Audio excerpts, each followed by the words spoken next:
UNPAVED, Sean Salisbury here. We're bringing authentic, real stuff to you. Hardcore opinion. Sean Salisbury, a great NFL analyst, a former NFL quarterback.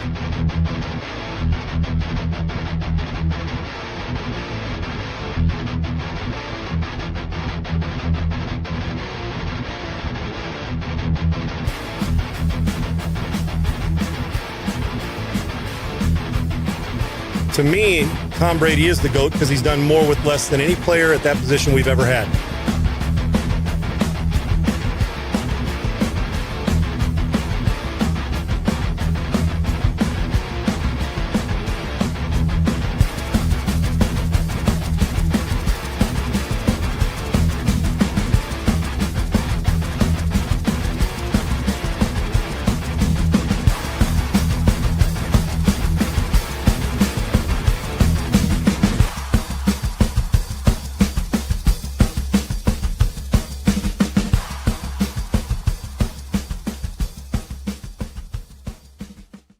All right, Happy New Year, 2026, and we're off and running. Sean, at Sean Unfiltered on Twitter. Like and subscribe to Unpaved Sean Salisbury on YouTube.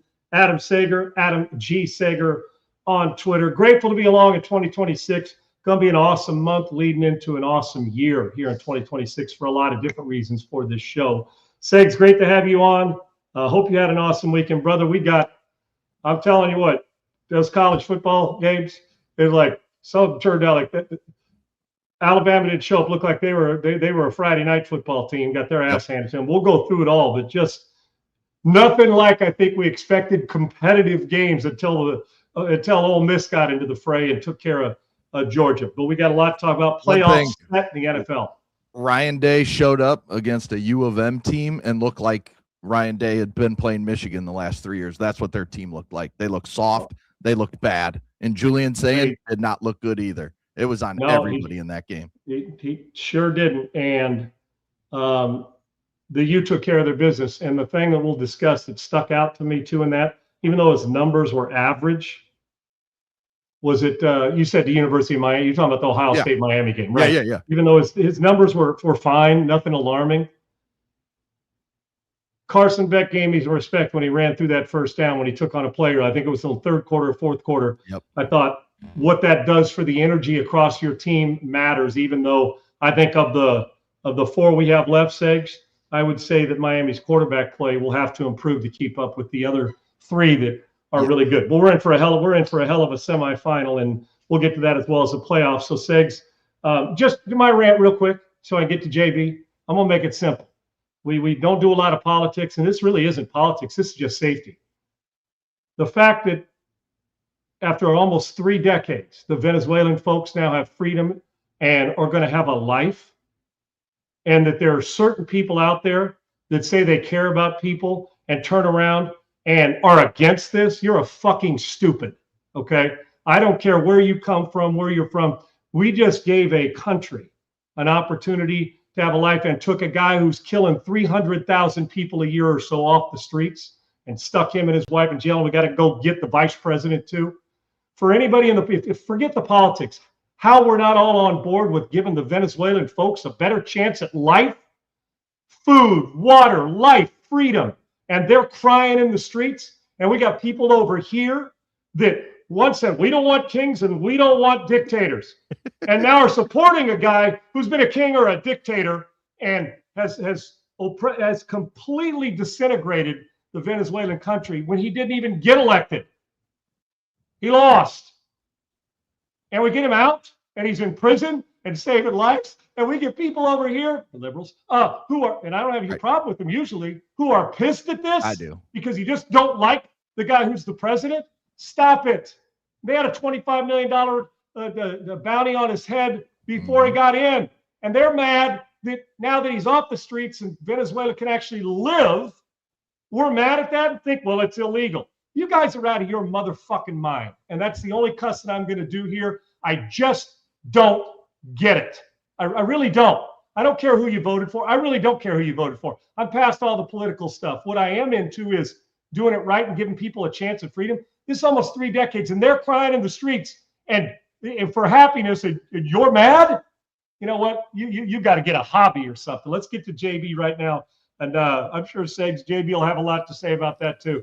JB, welcome in, man. The only place in the world where you can take a drug dealing nut job out of his country, out of power, and take him off the streets from killing people. And his own countrymen are, and folks, men and women and children are crying in the streets of happiness. And people are pissed that he's in jail. But we don't want a dictator. But now they support a dictator. I'm sure you got a lot to say on this, JB. I know we got limited time today, but I don't usually discuss much of this stuff because it bores me, because you're just not going to reach people that are just plain stupid and ignorant. Baffling. So let's start off there to get you fired up before we talk about all these coaching changes in the NFL. It's at the real coach _ JB, my guy. Happy New Year to you, brother. Great to have you on. Happy New Year, man. Yeah, we don't like dictators here, man. This hypocrisy of the left and the Democrats, and I'm ashamed to be a Democrat when I grew up. My dad would be rolling over his grave. We all know it's no longer a Democratic Party. They're a cult. It's really clear as fuck. Listen, a buddy of mine who was a Democrat was like, JB, come on. A cult is led by a leader who wants to be a leader and be named a leader. And I said, really? So he was indicating Trump as that guy. I said, no, a cult is usually who hides behind someone like a woman, and then nobody knows who they are. That's a cult. And then there's a cult leader that nobody knows. Nobody knows who the cult leader of the Democratic Party is, John. Let's just be honest. And by the way, a woman who ran against Donald Trump was that cult leader for a while. How's Oakland looking right now? Like, this is a mockery, man. And I'm so tired of this fucking Democratic demonic fucking plague. I'm going to be honest with you. They're a plague at this point. And for them to be protesting in Portland like a bunch of weirdos is a mockery to American. Hey, guess what? Let me go back 8 months. Ukrainian flags flowing all over the goddamn country. Then I go back 7 months to a riot in L.A. about Mexican flags being flown. And then let me be clear here. So then we got Palestinian flags being flown. And prayers now in the streets, Venezuela. Now it's Venezuela. Well, let me ask you something, John. When the fuck does the left put an American flag up? I'm so sick and tired of this fucking shit. I'm sorry to cuss on your show. You know what a cult is, though? They gotta get rid of this shit. A cult is, I'm with you. You know what else? Don't be sorry. Passion sometimes rears its head, and that's just life. You know what? You know what a cult is also? Is when your cult leader or leaders don't have the people's best interest in mind. Or you don't have a leader. That's exactly right. So there's a lot of definitions, but the fact is cult isn't good.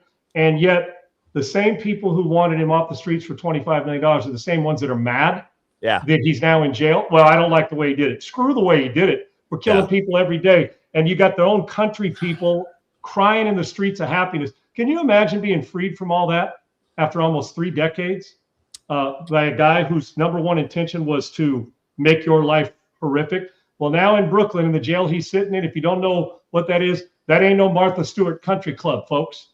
That is sitting in a place where a handful of bad people have sitting while they've waited, and who knows how long he's going to be sitting in that jail. But he will never see the light of day of freedom again, and neither will his wife. And now you got to go get the vice president the same way, because she's about as evil a woman as there is on the planet right now. Venezuela, God bless you, and the Venezuelan women and men and children.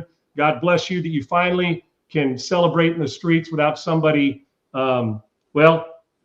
controlling your life in a way that made it miserable and scared you every day to get out of bed, if you even got any sleep. I thought that they put a $25 million bounty on their head. The left did. They did. Yeah. And we didn't have to put a $25 million bounty on the head for him to just go get it. One of the great military strategic moves we've ever had in this country. And here we are. And so I'm going to be clear. God bless you, man. I'm going to be clear. I'm pro-American. Like, I could really, to be honest, and I don't want to run politics. Pro-American. Yes. Yeah. I could really give a shit less about any of these other countries. I really can. And I hate to say that to people that I have friends that I grew up with that are, Venezuelan, Mexican, whatever. Bottom line is, those same people that I'm talking about that are American now feel the same way as I do. We came here for a goddamn reason, to get away from that.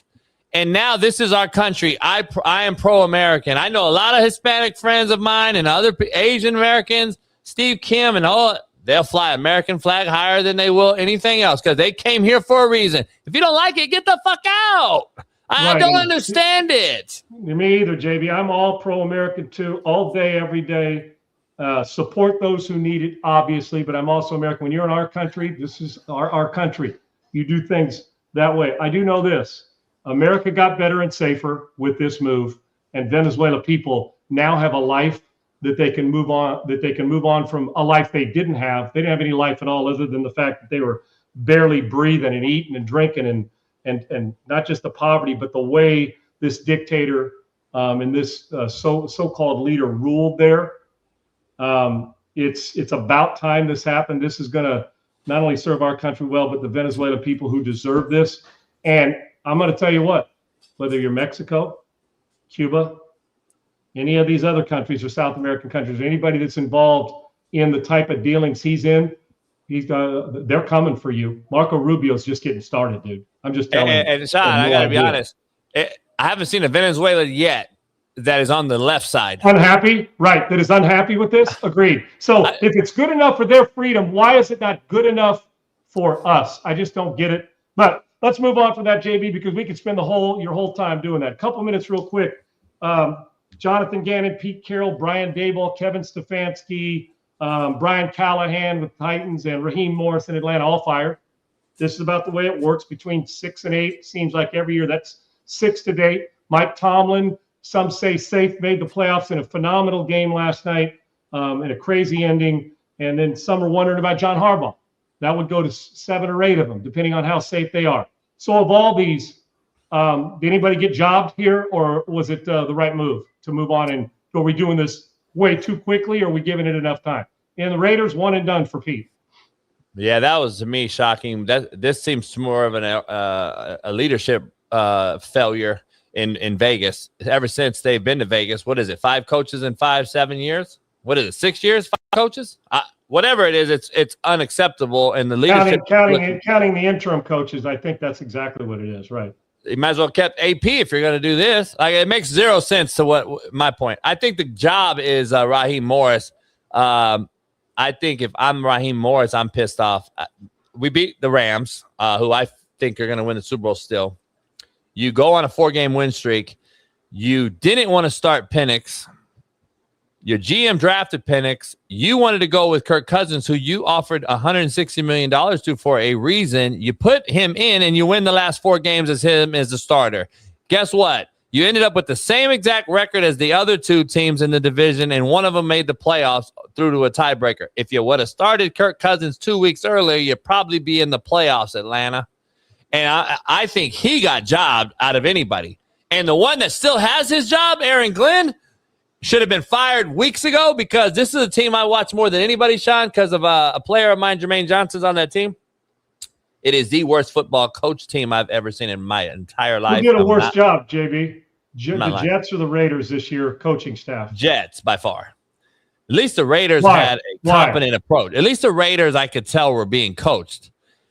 The Raiders had a rhyme and a reason to everything they did. They just lack talent. The Raiders have a bad talent pool. They have 2 guys on that whole roster on offense, and they have 1 on defense. Let's be honest. And I got a kid on defense who got hurt, Lonnie Johnson, who just had to come back late and play the secondary after missing half the year. They are a bad structured roster, and I would blow that up.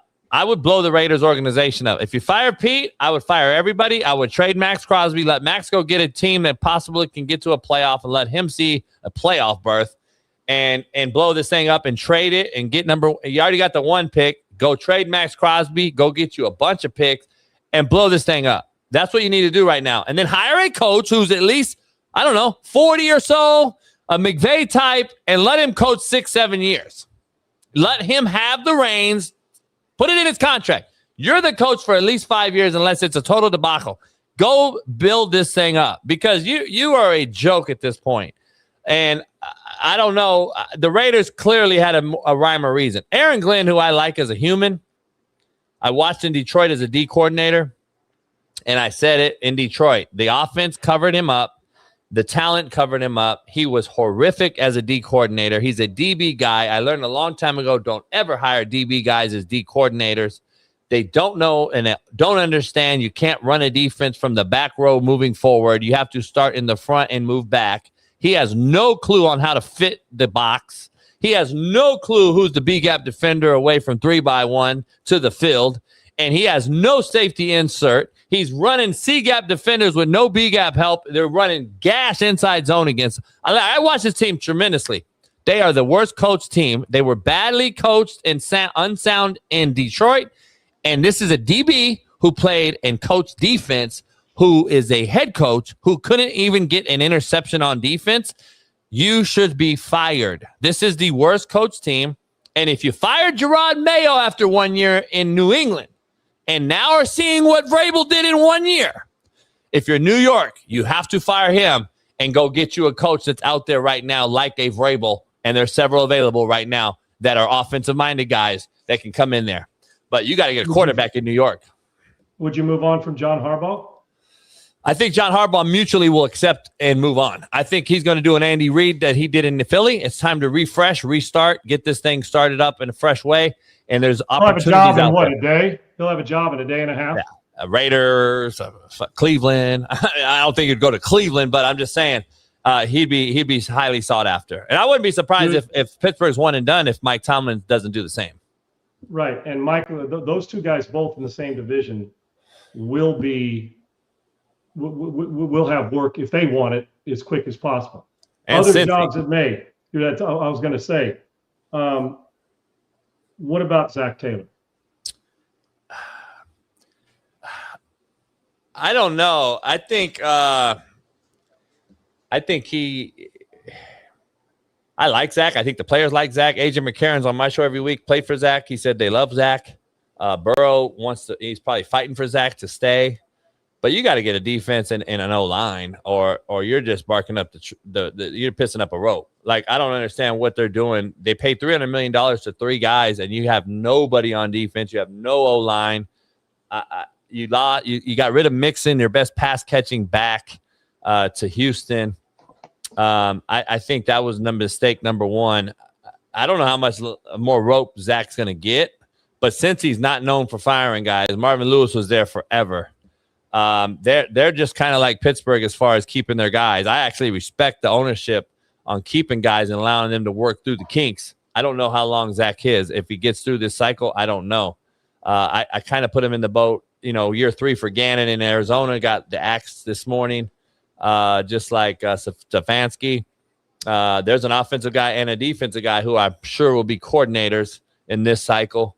I don't believe any of these guys, including Flores, will get a head job opportunity, even though I think they should. I think Flores is probably blackballed. It's just like John Gruden is. I mean, I'm being honest.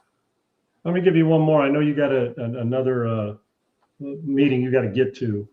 Who's the hottest? I got about 10 extra minutes. If you need me, I got about 10 minutes. I got a text. Oh, okay. Well, then let me ask a couple questions. Who's the hottest non-head coaching commodity right now that would be, who becomes I guess let me start here. Of these coaches that we just talked about, who's going to be the first to get hired? The ones that are fired now, not about John Harbaugh or Tomlin. Of these guys, Daboll, Carroll, Gannon, Stefanski, Callahan, and Morris, do any of them get new head coaching jobs? Of the 6 that are available right now.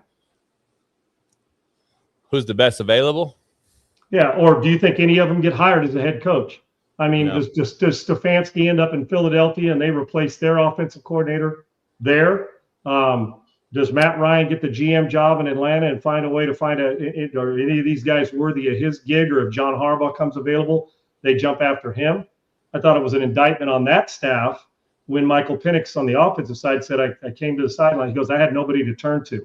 Now, I don't know if that was hyperbolic or if it's true, then that's an indictment on a coaching staff where a quarterback's begging for somebody to talk to about game plans. But so none of these guys get a head coaching job. Then who is it Joe Brady? Who's the hottest coaching assistant that's going to get a job through all this? That's a coordinator somewhere else, or maybe will John Gruden get a job? Who's available that they're going to hire? I think John Gruden's realized he'll never coach in the NFL again. I think he's realized that. I think he's done. You know how it is. You don't mess with the hierarchy in this thing. Flores is the same way. I don't know. At least he has a job in the NFL. I don't know if they'll give him another job at the table, though. Cliff Kingsbury probably would be one, I would think, because it's a quarterback guy and in quarterback league and an offensive guy. Everyone's seen is what's Ben Johnson's done with Caleb. I would assume they would think Cliff Kingsbury can do the same with somebody like that. So I wouldn't be shocked if Kingsbury got something. But if I'm MCDC in Detroit, I pick up the phone today and I call Charlie Weiss Jr. at Ole Miss or Stefanski, and I get them in there. I've heard sources say that Charlie Weiss Jr., who's a good friend of mine, may be the Giants' new offensive coordinator based on who the head coach is. He recruited Jackson Dart at Ole Miss, coached him, obviously. He's one of the hot young minds in football. Lane, I know, thinks he may be gone, whether he stays at Ole Miss or goes to the league. I could see that happening. I would go after a hot and young coming guy like him, just like Joe Brady got at LSU when they won the Natty. I think you go after a Charlie Weiss Jr. If not, you go after Stefanski right now. You got to call off the dogs, and you got to get it off your plate and become the CEO again, like it was when you had Ben Johnson there. That's a big fall off. You saw it. Detroit still has the talent, most offensive weapons, in my opinion, overall, with the backs, Montgomery and Gibbs, and then you got those wideouts, the tight end. I mean, god dang. So it's either Goff or it's the offensive coordinator. Which one is it? Because you got to go get an offensive coordinator. I don't believe in Goff. That's why the Rams got rid of him and won a Super Bowl instantly. I'm not a believer, but he's still a top 10 ball spinner in the NFL, no question. I just don't think he has the it factor, and I think he's a deer in headlights when it matters most. I think you need to call that right now for Detroit. So I think one guy goes to Detroit as a coordinator right out the gate.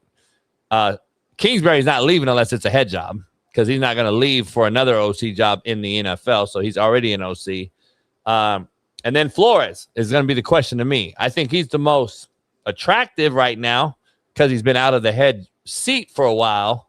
But are the good old boys going to allow him in, Sean? That is going to be the question.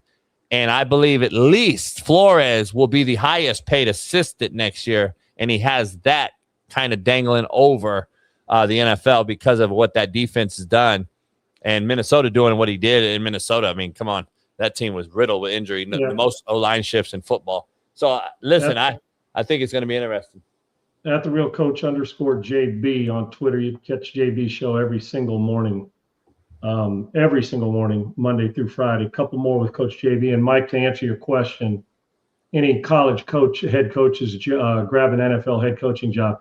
Freeman would have been one from Notre Dame. I don't see anybody else. And the truth is, with some of these guys, the Matt Campbell's getting locked up, at Penn State. I wouldn't be shocked if Ryan Day is not poached in the next cycle. After this year, he'll be poached. And Freeman, from what I've understood, Sean, you heard it here first, Freeman will be the head coach at Ohio State. Once he'll leave Notre Dame for Ohio State. Yep. And then that'll be the second guy who's had Notre Dame to go to a job. Ohio State's the most overrated program in America. They should never even made the playoff last year. They lost 2 games when it mattered most. In the old format, they wouldn't even have made the playoff. But then they kicked ass in the playoffs, so didn't that validate how good they are, JB? They boat raced everybody. Yeah, but look at the draw they got. So the only team they beat was a rematch of Oregon, who they boat raced. Everybody else, look at what happened. Look how the playoff is. That's a whole nother story. But this is the Ohio State, who I said, that's why I picked Miami to blow them out. I thought Miami would have beat them even worse if Beck would have hit a couple passes. It could have been 35-10. That game right there, Sean, is who Ohio State is. Played nobody all season. You scored 10 points against a Texas team who was mid at best this year, when Arch Manning's first game really as a true starter. You struggle against them. You beat nobody the rest of the way. You get boat raced by Indiana when the only team you face at that point was Indiana. And then you get boat raced by Miami. That is who Ohio State is, in my opinion. That's who they are. They don't play nobody. The conference is a joke the way they schedule. And I think this is who Ryan Day is. I don't know why Brian Hartline was on the sideline and didn't call it. If you're at the game on the sideline, then call it. Or go to South Florida. I didn't see how that made sense whatsoever. Day was not the OC. He hadn't called a play in 2 years. And you got Hartline on the sideline and you don't let him call it? I don't get it. Yeah, and to Dan Lanning, Mike, I think Lanning would be somebody people would ask, but he's got too good a gig. Why would I leave Nike. Oregon to go to a team to get fired in 3 years? Yeah, I don't think he's leaving that. Finally, JB, switch to the NFL real quick. Not counting the Rams, of the non-division winners, wild card teams. Outside of I know your propensity to pick the Rams, you like them, and I get it. Who's got the best chance to win the whole thing that's a wild card round team? In the NFC or everyone? It started the whole league. Who's the best chance to win the whole thing that is playing during the wild card round, and it isn't a division winner? And you can't name the Rams, so that leaves you with a handful more. I'm gonna be honest. I'm gonna go with Houston. What's that? 5 more? Okay, you like their offense? Go Houston. A little more. NFC wise, the Niners are done. The Niners are one and done. The Panthers have no shot. Too many injuries. Yep. Yeah. Green Bay is one and done. I think Chicago beats them, but then Chicago will face and get waxed. I think the Eagles made a mistake yesterday, though, by not taking a 2 seed. I truly do. I think that was a horrible mistake by Sirianni with this particular team. Pittsburgh's one and done. Jacksonville, I think, is good, but they're the winner, so they're going to sit there. Chargers with no 2-0 tackles, I don't believe can beat Vrabel in New England. So I think New England moves on. I think Buffalo got the worst draw besides Pittsburgh in this thing. I don't think Pittsburgh can score on the Texans, and I think the Texans can score on Pittsburgh. That's the difference there. I don't believe Buffalo. They have the best run offense in football with Cook, but they're playing the number 1 rush defense in Jacksonville. And when they shut down the run, you have 0 weapons. Buffalo not getting a free agent wideout during the deadline was the most egregious thing in the trade deadline. That didn't happen. They ain't get no weapons. They have no weapons, son. I don't know what Buffalo's going to do without any wideouts when you shut that run game down in Jacksonville, which they're going to do. I think Jacksonville is going to make a run here. That's my personal opinion because Trevor Lawrence is playing like the first overall pick should play. And the addition that they got from the Raiders and getting the wide receiver, who's now probably upped his ante and is going to get a big bag next year. Who is it? Bourne or whatever? Who is it? Who's the wideout they got from the Raiders? It's well, why are you telling me this? Who's the wideout they got? Myers. Jacoby Myers. Yeah, Jacoby Myers. Jacoby Myers is the biggest. I was going to say Brissett, but he's too busy quarterbacking. Jacoby Myers is the biggest addition that somebody could got right now. Just imagine Buffalo getting him. Would have helped. Buffalo dropped the ball. I think Buffalo's one and done. Pittsburgh's one and done. I thought whoever won last night's game was one and done. Ravens or Steelers. The wild card's not your gig. Other than the Rams, you don't think the wild card's got much of a chance to win a team that didn't win a division that's not the Rams. You don't think has much of a chance to win in February. I'm not sold on a guy that can't make layups, Sean. If you're going to sell me on the Bears, if you're going to try to sell me on the Bears, the last 7 weeks, Caleb Williams has been horrific through 3 quarters every game. And then the 4th quarter, the magic gets turned on, and this guy's a baller, and they're winning games. Ben Johnson's done a hell of a job. But that's not going to work in the playoffs because you'll be behind too much. The 2 biggest surprises in the NFL, and JB, I'll let you go, have both come from the AFC South. Not from the beginning of the year, but I'm talking about the way things were shaping up. Jacksonville didn't look like a tough-minded. The new coach comes in. Lawrence has been a Dow Joneser in his career. He's playing like the first pick of the draft. There's a sense of toughness, and they're getting physical with you, and they can run the football. And Lawrence is making some good decisions. They're explosive enough to score on you and keep you out of the end zone. And then the Texans, who were 3-5 and left for dead. 9 in a row. Mills wins 3, and now they've won 9 in a row. Their defense, we always knew was going to be great. And there's their offense is these young receivers from Iowa State and getting, the way Nico Collins plays. The tight ends, Dalton Schultz, been more involved this year. And they've got marks. A lot of rookies are making an impact on the offensive side of the ball for Texans. So the 2 teams that could play in February with the weakness that is the AFC this year. I'm maybe not name the Denver Broncos. I'm just telling you. You're not shocked with Denver? And the New England Patriots. What's that? You're not shocked with Denver's the way they just keep winning? But I'm not. I think Bo Nix is better than people give him credit for because he's a 2-dimensional player. their defense is lights out. So I'm not shocked they won the division at all, because we went in with the 3 teams probably making the playoffs. Not shocked. I just think that the level of just the measurables of toughness, I didn't think that Jacksonville was going to have that. I've seen the movie too many times. Predict them high and they get their ass kicked. And the Texans, we thought going in were going to be great. Then they went through that low. You're like, what the hell is wrong with them? Another rookie play caller, and they started to pick it up offensively, but their defense is going to keep them in every game. Shocked that Denver's been so dominant? Yeah. But shocked that they're in a position that they won the division? Not at all. And even though their schedule says they played an easy schedule, I'm just telling you, if you quit on New England's toughness and don't give them credit, we're making a huge mistake. We just are. Sean, that quarterback is real. They can play. The problem is with Denver, if anybody other than the 12th man in Seattle has a true advantage, Denver is. I do not see anyone going in there and having their way. That is the most feared stadium right now in the playoffs remaining. Tough you know better than anybody. You want to play up there? You want to play up there in cold weather and that? Already dealt with it. Had the best game of my career there, but you know what? I don't want a rematch. I've already had mine, so I don't want any more. MVP Stafford. It's a heck. I could throw Nakua in it. It's somewhere in there. It's Stafford or what's his name should get votes, even though he's going to be Defense Player of the Year.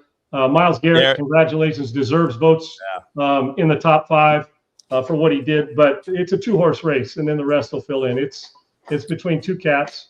I know that you're going to give, Jonathan Taylor had a really good year. We've seen McCaffrey have a good offensive, player of the year type year. Both of those guys. We've seen Nakua, who'll probably end up being the offensive player of the year. But it's a 2-horse race. Then you'll fit in. I think it's probably going to go in this order: Stafford, Drake May, and Josh Allen. 1, 2, 3. That's who I think is going to go. I think that's going to be the order. Yeah, just based on the schedule, the Rams have had the hardest schedule in football. They've won 12 games. We could argue they choked off 3 of them and could have 15. Like, to be honest, look at the wins they've had, losses they had, and what he's done against those particular teams. Remember, Stafford beat Houston, Jacksonville, good Indy at the time, undefeated. Threw for damn near 480 against the best defense at the time in Seattle. Threw for 800 yards against Seattle, damn near, and 9 touchdowns in 2 games. What he did against a good Jacksonville defense, and then in Philly, big lead, they choked that game off as well, but he threw for 330 again. I don't know if anyone has the numbers against the competition. Now, New England, yeah.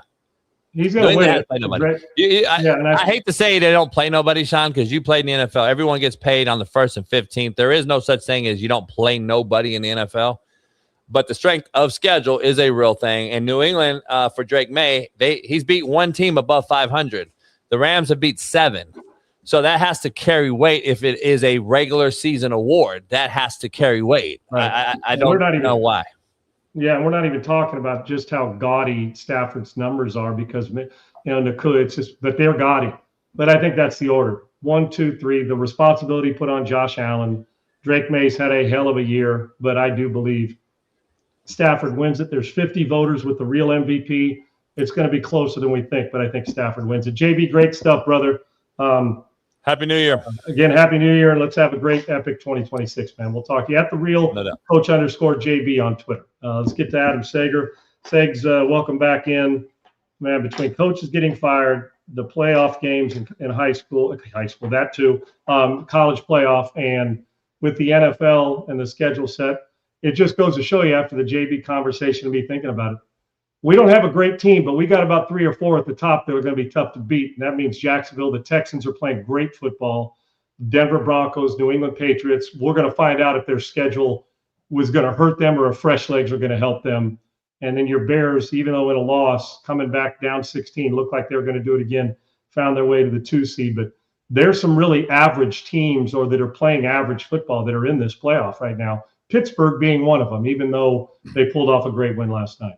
Yeah, if the Bears can start faster, they have a shot to beat anybody. But he's right. JB's right. They haven't started fast except for that San Francisco game. Other than that, it's all been slow starts, and then they come back and win late. So that's something Ben Johnson's got to figure out. The thing I keep coming back to, and you guys talked about them, the Texans, that offense to me is just not good enough to win a Super Bowl.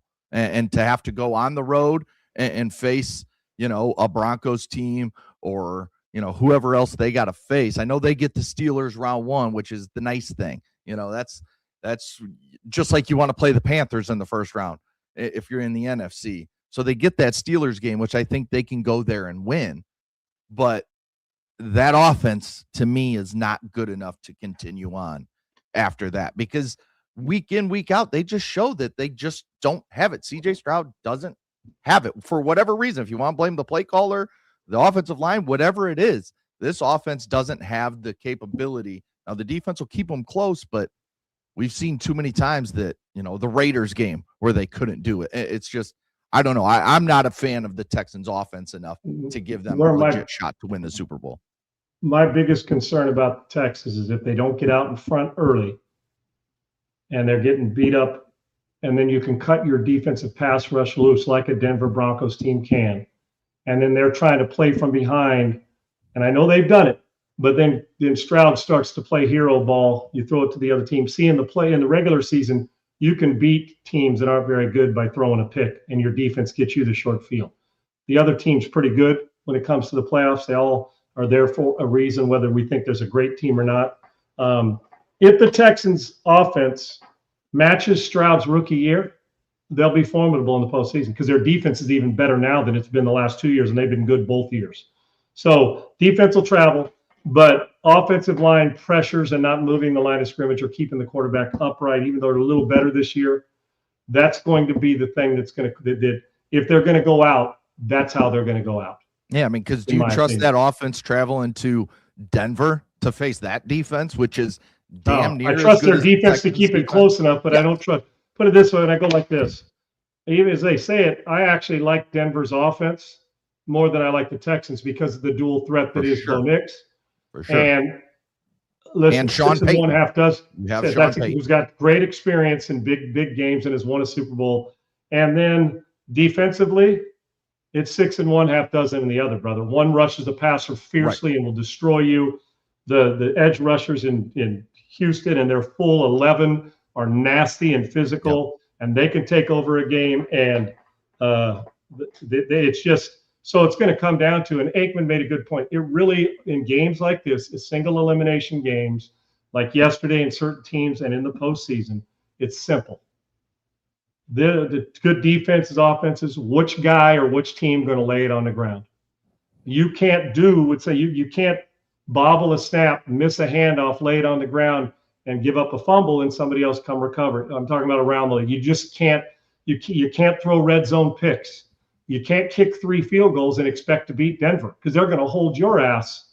Because they may score 1 touchdown and kick a field goal, and that's a 10-9 loss. So. Right. You're going to have to protect the ball. But in the process of protecting the ball, you still got to take shots when they're there. And I'm going to tell you, I never would have thought it. And I'll stand up and apologize. I didn't believe Jacksonville had this in them this year. And I'm going to tell you right now, the Jacksonville Jaguars can win the whole friggin' thing. If Lawrence plays like he's playing and their defense is physical and they've got enough run game to do it, they're pretty friggin' good, man. They really are. So kudos to them and those Jacksonville fans and that organization because at 6 games in, we had the Indianapolis Colts as a stone cold lock. The Indianapolis Colts are watching the playoffs. So there you go. I know everybody and their mother has Kyle Shanahan winning Coach of the Year, but I mean, we got to talk about Liam Cohen and, in my opinion, not just being a Bears fan, but Ben Johnson. Yeah, he's not even getting mentioned because we're talking about Vrabel, we're talking about Shanahan, we're talking about a lot of other guys. Cohen is the guy. Ben Johnson, the coach of the year, in my opinion. What he's done, finally unlocking Trevor Lawrence into this guy that we all knew he could be. And I think the nice thing is there's still more in Trevor Lawrence that can get a lot better. And, there's no doubt. It's kind of like Caleb Williams, same thing. Like you see what they can do, but you're still kind of like, man, they may not be, but 60% of the way to what they could be. And that's kind of the scary thing for both of these teams looking forward. Like, man, we could legit have that guy. And if it's Liam Cohen who finally unlocked Trevor Lawrence into being the generational quarterback we all thought he could be coming out of Clemson, I think we might have been together watching the first time when he took that first throw at Clemson, and I'll never forget, he was on the right hash and he threw to the left sideline about 25 yards, and it was just a rope. And we just kind of looked at each other, or we texted each other, and we're just like, did you see that? And that was as a true freshman. So, I mean, we all know it's there for him. And if Cohen continues to unlock it and they continue to play good defense like they do have a legit shot to win it. There's no doubt. And if it took this, a little while for Lawrence to be that guy, the first pick of the draft type of player, sometimes guys aren't all on this. And he's had to deal with 3 or 4 coaching changes, 4 or 5 coordinators, not to make excuses for him. But he stayed the course, and here they are. And I think they got a legitimate chance. And if you're Jacksonville, real quick, thank your lucky stars that you weren't like the Browns or the Jets with Sam Darnold and Baker Mayfield or Geno Smith and these guys that went on somewhere else that were supposed to be these really good players. Maybe not Trevor Lawrence good, but supposed to be good high draft picks like they were, and they all went somewhere else and then found success. The Jags kept them, paid them. And now he's finding success with Liam Cohen. So there's no doubt to them, and you think it can only get better. Yeah, it's been a phenomenal. Ben Johnson's first year. Like I said, Liam Cohen's done a great job. Mike Vrabel's done a great job. I don't think Sean Payton's going to get as much credit as he probably deserves because they've got good players and a dominant defense. And usually we kind of, well, he had good players. Kyle Shanahan's done a phenomenal job. To me, it's one of the AFC coaches right now that are Mike McDonald in Seattle, phenomenal job, right? Yeah. I mean, a phenomenal job by him to have their sitting in the 1 seed position. So pretty impressive. We've had some good coaches at the top, and Liam Cohen's done a phenomenal job. Real quick before we get to the college football playoff and we'll start reacting to that, your Raiders fire Pete Carroll. Who's your first call? Who's the first guy if you, Sean Salisbury, is running the Raiders? Who do you want? Is it a coordinator like a Joe Brady, a Jesse Minter, a Brian Flores, a Jeff Halfley? Is it a big name? Are you waiting to see if John Harbaugh comes available? Because if that comes available, that's the immediate call. But that's my first call. If John Harbaugh gets move on mutually. Any of those coordinators do anything for you? Yeah, as a head coach? Yeah. Not really.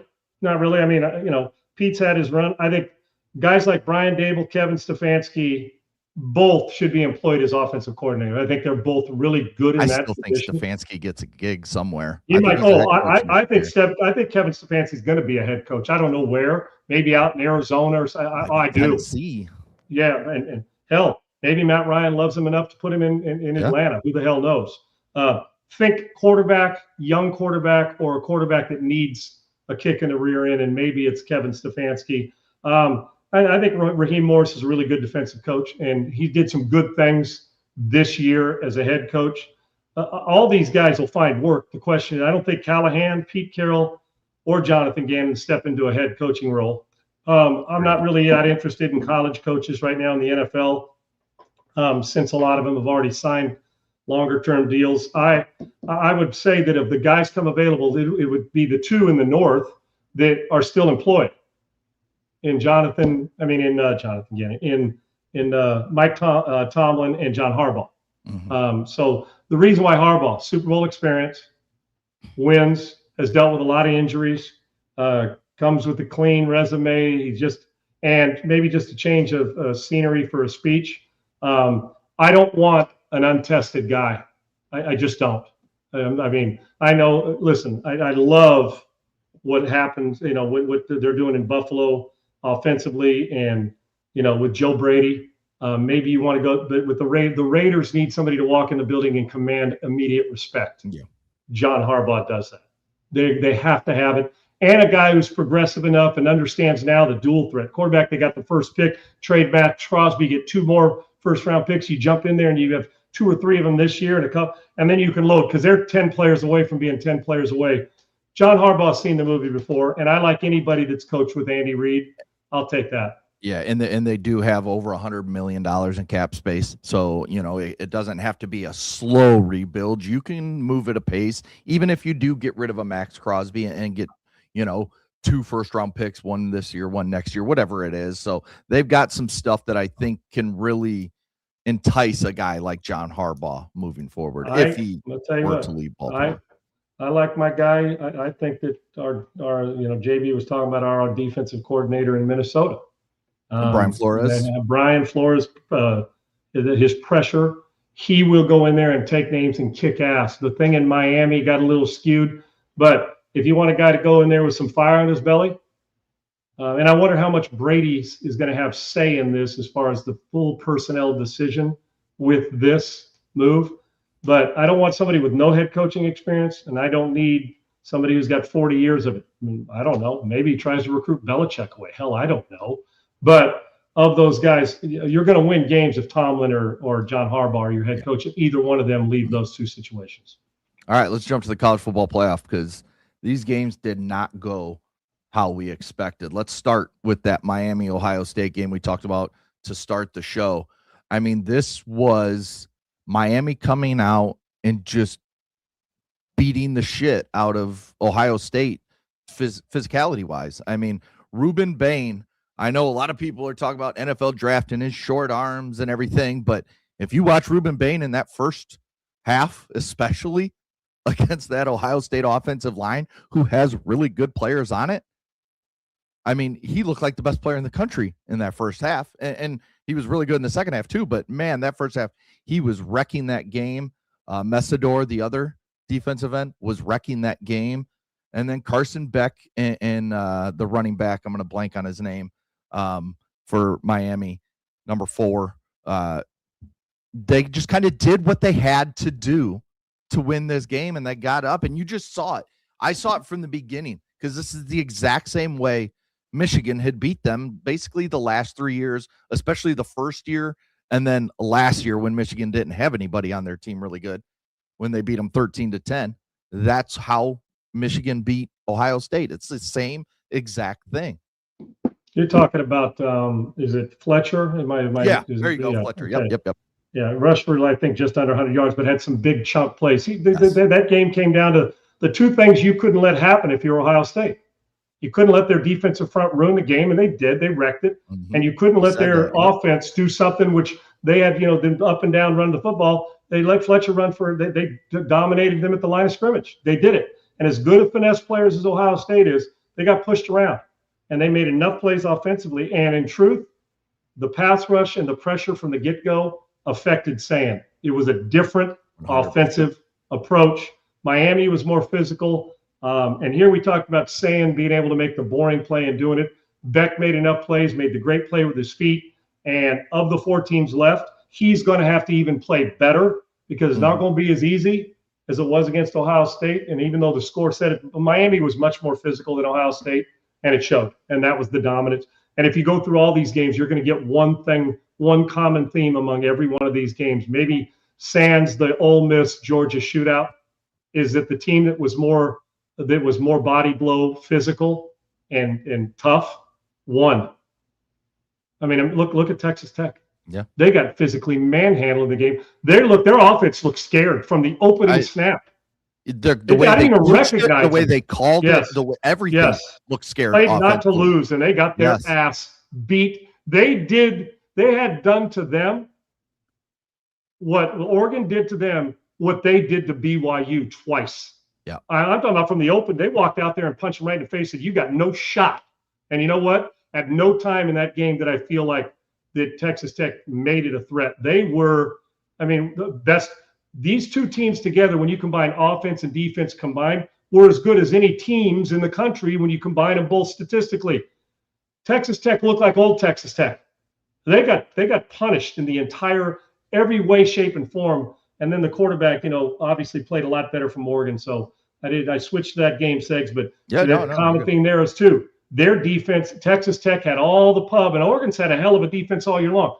Texas Tech's defense took a back seat because Oregon's defense mauled Texas Tech's offense. It was an embarrassment for Texas Tech, and we're not used to seeing that this year because I thought they could beat anybody, not that team I saw this past weekend. Yeah, in Oregon, their offense did enough to win the game, but you feel like Oregon's offense has another gear. Now, Texas Tech's defense, obviously, I think they were rated 3rd in the country, 4th in the country coming into this game. But Oregon's offense has more. You know that Will Stein and company, who will be leaving for Kentucky. He has more with Dante Moore, those freshman running backs, that duo that is really, really good. And then the freshman wide receiver and Moore. I mean, they got a lot of talent offensively. The tight end, who's going to be a first-round draft pick. There's a ton of talent there in Oregon. Ole Miss, Georgia. Let me ask you this question. Are Trinidad Chambliss and Kewan Lacey the best duo, offensive duo, left in the college football playoffs out of these 4 teams? Better than Miami, better than Oregon.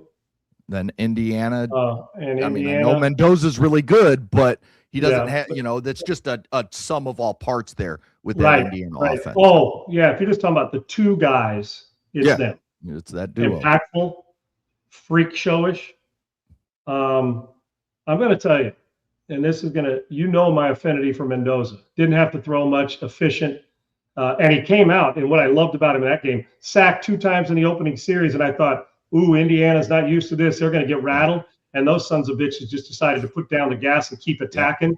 Signetti knows how to coach, dude. I'm just telling you. No matter where he goes, they get tougher, culture changes, and they win. So, the fact that Mendoza in that offense, because it would have been real easy in that football game to say, oh, man, Indiana, I know we'll get to. So that's one thing.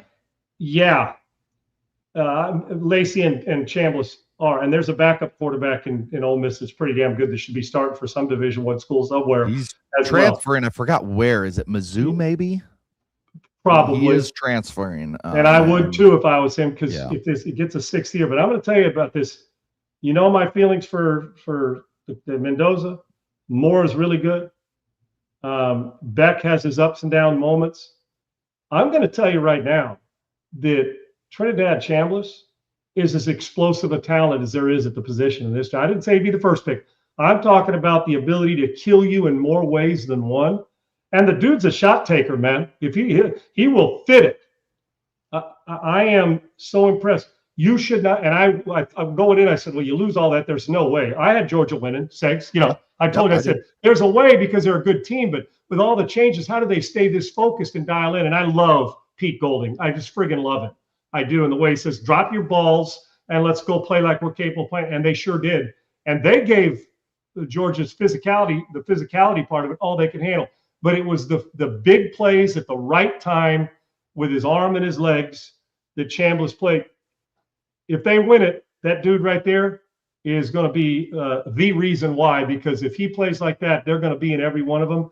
They have that offense is explosive, and Pete's going to make sure their defense hangs in there. It's not going to get any easier, but their confidence has got to be through the roof right now with the way they won that game under duress. Impressive. I completely agree. I don't understand how we're at this point where we don't know if these coaches are going to stay coaching at Ole Miss. I mean, how is it not figured out? Finish the rest of the year and then move on. You just have to. You can't bail now. Yeah, I know you can't bail. I mean, I know Lane wants to get started and go, but listen, I mean, once you started letting them go, matter of fact, the NC2A should almost enforce this. Hey, we're going to borrow you for a game or 2 and then let you go, and it's the biggest nut cut. Hell, if I'm Lane Kiffin, I'm bummed I'm not there as part of it. Yes, it would. If 4 of them just decide, now we're headed to LSU. Thanks, guys. Good luck now. That's even such a bind you're putting Ole Miss in. I understand you took a job to move on, but to me, I don't know if owe it to them is the right way to put it, but there feels like an obligation to the kids to finish this out one way or the other. And I just do. And I think the fact you started the playoffs. Yes. Once you started it, you're all in. Right. Yeah. It'd be so Bush League and weak ass. Nothing, in my opinion. Right. That's the way I feel too. Nothing. You go to LSU. We're not letting you coach. We will take Charlie Weiss Jr. and Kevin Smith, the running backs coach. We'll take those guys back, and they can figure this out, and we'll try and go win. My hunch tells me too. There's a huge bonus. They already got one for making it to the Final Four for the game they won at $500,000. That there's a huge bonus for Lane Kiffin waiting on this. They would encourage them to go. Plus, it's just the right thing to do for the kids you've coached for years on there. That you've been right there coaching them up and getting them going. And yes, you're exactly right about Trinidad Chambliss. He should not be able to get a 6th year. You are 100% correct. He should finish this one out, and take his ass to the pros. I love the kid. He's been through it. He won national championships in a lesser division, did his thing, and now he's got them in position. It's not by chance. The kid is a winner. But to keep giving these guys more and more years, it's time. Take it. You put it this way. His ability and how we feel about him ain't going to get any higher. Because I'm telling you right now, the chances they're back in the Final Four next year aren't exactly. It's hard to do. So to go and get after it would be him. I don't like the fact that he may get a 6th year. I just don't. I don't like it. Go and move on. Finish this one out, and you don't need a 6th year. There's a place for you on Sundays because the kid's a friggin' playmaking football playing Jesse. Yeah. We'll see how it turns out. And then the final. Real quick, you mentioned it. Indiana just beat the shit out of Alabama. Like it was never a game. It was never, like you said, those 2 sacks in the first series, and you're kind of like, okay, let's see. Here we go. But I thought Alabama would compete. And then boom. It was just Indiana came right back and just punched them in the face and never stopped punching until Alabama gave up and took Ty Simpson out of the game. This was such a one-sided game. It wouldn't have mattered if Ty Simpson would have finished. It wouldn't have mattered. Yeah, it would. Indiana dominated every friggin' phase. Outside the first series, this was never in doubt. They threw it better. They ran it better. They tackled better. They coached better. And I'm probably missing something along my 30 years in broadcasting and covering football and sports. I cannot remember a time in a game of this magnitude that I watched Alabama look like a team that had zero business being in this position. That was, you talk about playing hard, do it all. When they got down, it almost felt like Indiana was yawning their way to a dominant victory. Texas Tech and Alabama, for all they've done this year and the competitiveness, I was shocked at the lack of physicality and, I don't know, being in the game for both of them in this situation. I like Tech better than I did Alabama, but it's Alabama, and we expect them to be Indiana. Well, you know what it looked like? It looked like Alabama was Indiana 7 years ago, and it looked like Indiana is Alabama when Saban was there. That's who it looked like. They took on different personalities, and it showed. And if you don't think Indiana can win the whole thing, and I know they're number one, but I still think some still aren't going to give them the credit they deserve, and they're going to get tested. But I haven't seen anybody play better. Nope. I can tell you that this year consistently. I have not seen anybody play consistently better than them all year long. Yep. All right, before we get out of here, we'll do our bet of the day. Sean, Friday night, our 2 schools faced off on the hardwood. Michigan, USC. I was telling you before the show, I almost took USC plus the points because it was like 22.5. USC is a top 25 team. Right? I've watched them multiple times this year, and I know they were missing a couple pieces, but with Baker Mazzara, that kid is really good, and he's fun to watch. I thought they could keep it close up in Ann Arbor. Nope. Just another 30-point win for the Wolverines. So that leads us to our bet of the day. Your Trojans. I'll say one thing about this, though. My Trojans aren't capable of winning the whole thing in college basketball this year. No. Your Michigan Wolverines are. Yeah. They are capable of doing that. They're going to have a hell of an opportunity. Runaway favorites right now. They're like plus 150, and the next person's like plus 850. The next team. Yeah. So it's impressive what they're doing. Bet of the day. Your Trojans on this little road trip. They travel up to East Lansing to face Tom Izzo's Michigan State Spartans. Sparty's a 10.5 point favorite with a 150.5 over under. I'll tell you right now, hammer that over. Hammer over. I mean, college games are flying. 170. It's 170, 180 points in the game, I think. Yes. For me, Segs, go ahead. I think this will be a better game than we saw Friday night. 10.5 is damn near right about where I'd expect it. Give me the Spartans at home to cover the 10.5. Barely. I'm taking the over, and I'm taking the Trojans. I think Michigan State wins, but I'm taking the Trojans because now games like happened to Michigan, and you're on the road, can carry over for weeks if you let it. Especially when you're on a road trip in college. That's what I mean. Tough. Right, and so we're going to find out how mentally tough they are, and I think they are. But you were embarrassed so bad by Michigan. I'm talking about you're a top 25 team and they dismantled you like you were an NAIA team trying to compete with the big boys. They play good sports at NAIA, but I'm just saying that I would imagine they'll respond with a little more toughness. This game stays closer than double digits. Michigan State wins, but it's closer, and it's a late second half game, but give me the over as well in this football game. In this basketball game. I want a good game to watch tonight. And that's the game I've already set my timer or my reminder for, so I can sit and watch that game tonight. All right, that'll do it for today's show. Thanks to Coach JB for joining us, giving us his big Venezuela take, which I think we all agree with here on this show. Just the fact the way that was handled was amazing. The fact that they were in and out in 6 minutes from when they landed to getting him and out. How in the world can you be an American and be bummed at this? It's Sean, like, we know why. We know why. It's I do know why. I'm trying to cut him some slack. I just can't. You can't be any dumber. You cannot be any dumber than to root against people having.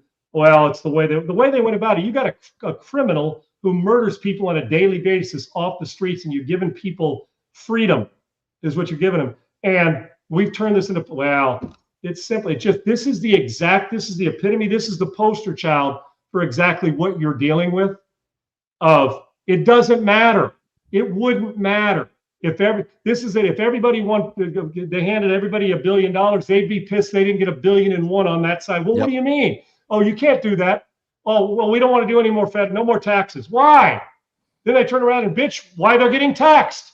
It's just like this. I don't want a dictator, yet you're rooting for a dictator. We got a criminal arrested and freed a country, and people are pissed. And you know why? One reason, because they don't like the guy who did it. Period. Has nothing to do with policy, has nothing to do with anything. And I don't care whether you like him or not. I don't give a fuzzy rat's ass whether you like him or not. If you're an American, or if you live here, or if you're not American and you're in another country that's going through stuff that Venezuela's gone through, you're standing in the streets crying, cheering, happiness. And I just can't fathom it. And so, yeah, I'm right about this. So is JB. Who's wrong are the idiots who are mad that this happened. And we didn't even have to pay $25 million for the bounty on the head because our own military took care of it. The one of Venezuela's neighbors better be paying attention, because that president is talking out his ass too, and Colombia's about got news for you, and that ain't the only one. The replays. Be on watch. We got if you think this is the end, oh no, this is the beginning of this drug stuff. Okay, but again, as I said at the top of the show, to the Venezuelan people, God bless you. I can't imagine what it'd be like that for 30 to be in a place where you had no control over anything, and even when you tried to control it with a vote, you didn't. You voted the person in and didn't get that person because of this awful human being and his wife, and the vice president's just as bad. If you cut off the head of the snake, 2 heads grow back, and this vice president is an awful human being. That she's next. She is next. All right. Well, that'll do it. Thanks to Triple E. Thanks to Laura. Thanks to Bailey, as always, behind the scenes, making the show look and sound great every single day. Please like and subscribe to the YouTube channel at Unpaved Sean Salisbury. Get all the notifications for when we go live. We'll be back tomorrow talking more NFL playoffs, talking more college football as we get you ready for these games. We got a fun weekend, Sean. We got Thursday night college football playoff, Friday night college football playoff, Saturday NFL playoffs, Sunday NFL playoffs, Monday night NFL playoffs. So we got 5 days of really good football up ahead. And this rivals, this coming weekend of football rivals that NCAA weekend where we, those first 2 rounds where it's just games from 11 a.m. to 11 at night. And it's one of the fun weekends that we get. To be. So 100% with you. We will get you ready for it, to enjoy it, to learn all about it. We'll be talking about it. We'll be back tomorrow, 1 p.m. Eastern, noon Central. We'll talk to you guys later. Peace. Unpaved, Sean Salisbury here for bringing authentic, real stuff to you. Hardcore opinion. Sean Salisbury, a great NFL analyst, a former NFL quarterback.